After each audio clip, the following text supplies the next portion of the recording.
Alastair Campbell has sparked a backlash on social media after issuing a jibe at Boris Johnson while also praising the EU. Despite the UK voting to leave the EU 4 years ago, Tony Blair's former chief of staff couldn't resist a bitter swipe at Mr. Johnson.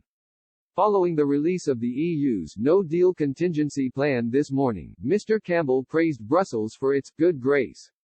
Despite both sides failing to agree a deal as of yet, Mr. Campbell labelled the Prime Minister's handling of the Brexit talks as incompetent.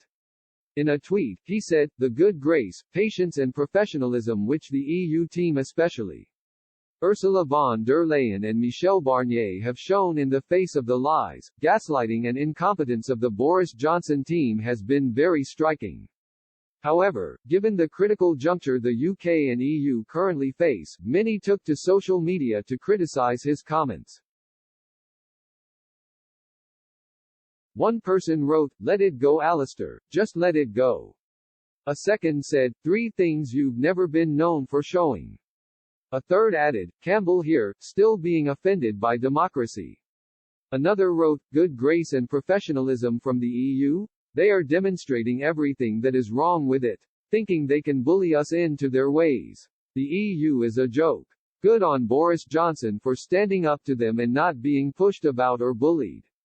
The EU issued its no-deal contingency plan to its members after talks failed to break the deadlock this week. With under a month before the end of the transition period, the EU Commission set out a series of provisions for member states if the two sides fail to agree a deal.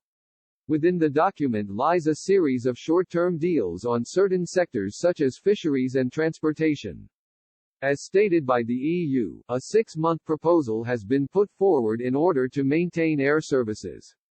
Brussels also put forward a regulation covering connectivity in regards to roads, freights, and road passengers for 6 months. On the contested issue of fisheries, Brussels also put forward a regulatory framework which would last until December 31, 2021. However, this would end if a fisheries agreement is signed between the two sides. Commenting on the document, EU Commission President Ursula von der Leyen said, "Negotiations are still ongoing. However, given that the end of the transition is very near, there is no guarantee that if and when an agreement is found, it can enter into force on time."